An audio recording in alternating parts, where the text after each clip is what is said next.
What's up, guys? Dustin McDaniels back here with another video, and welcome back to the season preview series here as we are back in the Atlantic Division today. And in this episode, we're going to be taking a look at the Ottawa Senators, who are going to be a much bolstered team from last season and will be a dark horse this upcoming year. We're going to take a look at how they finished last year, team stats. We'll take a look at the players that have left, the players that they've brought in, take a look at projected lines, as well as take a look at their contracts. But before we get into today's episode, I want to thank you guys so much for all the love and support you've been showing. You all have been subscribing, liking the videos, commenting, and it has been a whole lot of fun growing the community with you guys. Let's keep that up. Be sure to hit that subscribe button. The majority of you guys, as you see on the screen right now, are not actually subscribed to the channel, so be sure to hit that subscribe button. But without further ado, let's go ahead, hop into this video and take a look at the Ottawa Senators. Having had a tough season last year, finishing near the bottom of the conference, they were actually ranked 7th with a record of 33, 42, and 7.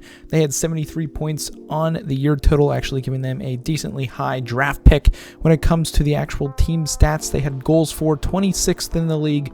Goals against, they were ranked 22nd. Power play 19.3% with a penalty kill of 80.3%. PK wasn't too bad, but honestly, they were really hit with some injuries last year, as well as just inconsistent play overall from the team. When it comes to point getters, Brady Tkachuk, their new captain, 79 games played, he only had 67 points.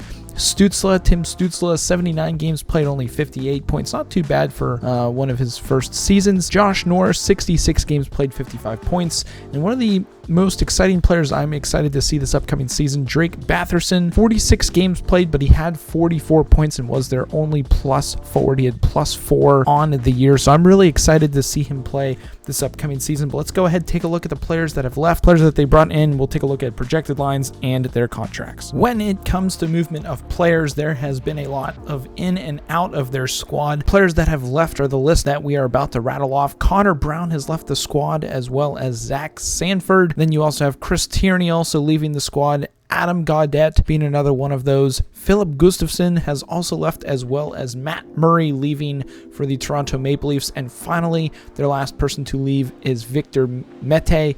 He's also left the squad. Now, the faces that they've brought in, I'm actually really excited to see. 2 of them brand new players to the squad, and 1 was drafted, who we expect to play this year. Alex DeBrincat, they brought over from the Chicago Blackhawks. Claude Giroux, they also brought into the squad, which will be interesting to see him pop off in Ottawa and see if he can find a way to get things done there. And then finally, the rookie we fully expect him to play is Jake Sanderson. It'll be interesting to see him play for the squad full time. But now taking a look at the projected lines right now on your screen, they have very interesting lines. Again, this is one of the reasons why I'm really high on Ottawa this year to maybe make a push for the playoffs. They could be the Los Angeles Kings of last season before this upcoming season. That top line, Tkachuk, Norris, Batherson, very solid first line. Second line, you've got DeBrincat, Stützle, Giroux. Again, another solid line. You could really mix and match DeBrincat with Batherson or Giroux with Batherson and see how that works and who works better with who. Third line, you've got Fermenton, Pinton, and Joseph. Again, very solid third line. And then their fourth line, not bad. Mott, Gramble, and Watson. Again, a scrappier fourth line. And on the back end, honestly, pretty solid back end. And again, these aren't, I would say, they're go-to lines you can mix and match, however, but Shabbat, Hamonic, Brandstrom, Zub, Sanderson, and Zaitsev, again, very solid 6 defensemen deep, so you can mix and match however you want that. Now, the biggest question mark I would say this upcoming year is going to be the goaltending. They have brought in Cam Talbot. I did also forget to mention him as a player that they brought in. Talbot between the pipes with Forsberg. Again, who knows how that's going to go? Does Talbot stay healthy? I think that could be the biggest Achilles heel / question mark that the Senators could have this year, is if, let's say, Talbot goes down, can Forsberg be a top goaltender in the NHL? Again, the question mark is still out there, so hopefully Talbot can stay healthy, and I think sky's the limit for this team moving forward. But now on the screen, we're taking a look at their contracts for this upcoming season. And again, there's a lot of deals that really need to be done when it comes to depth players. Obviously, Alex DeBrincat, he's on a restricted year coming up. Very solid player, and I totally expect them to keep him around. They have about $5.7 million worth of cap space, so I fully expect them to extend DeBrincat, whether it's before this season or midway through the season. Again, being 24 years of age, I fully expect him to be around for a long time as long as he's playing solid hockey. You've got Austin Watson, Tyler Mott on unrestricted years, so I fully expect a solid year for Mott, maybe around that 35-point range. I think it would be a solid year to maybe keep him around for another 1 or 2 years. Granville, again, a younger-ish type player, 26 years old, restricted year. We'll see what he can do and if they will bring him back or if he's going to be somebody that is interchangeable moving forward. And really on the back end, you've got Travis Hamonic, you've got Zub, and then you've got Nick Holden all on unrestricted deals. I think the biggest one actually that they're going to have this year is going to be Brandstrom. Do they keep him around or do they move on from him? I think 23 years old, you got to keep him around. He was a solid draft pick for them, and I think you got to give him a chance. He's had a somewhat good career so far with the Senators. Again, he's never been somebody that's like, oh, Brandstrom, he's a superstar. He's absolutely unreal. He's never been one of those type of players, but I fully expect him that if he can have a solid year this year, that he can continue to build off of that and maybe ink a solid deal with the Senators. But honestly, my prediction, and actually, before we move on to the predictions, Cam Talbot is on a 1-year deal, so we'll see how he does. I think it's more of a tryout year for him.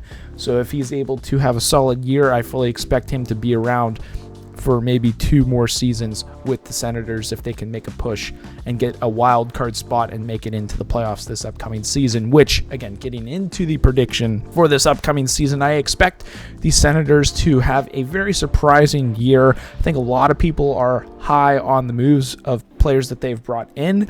I am one of them. I fully expect them to be near that wild card spot, so they're going to have to push for that 90 to 100 point mark, which, again, if health is on their side, they're going to be battling the likes of the Capitals, the Islanders, the Blue Jackets. The Sabres are going to be a tough team this year.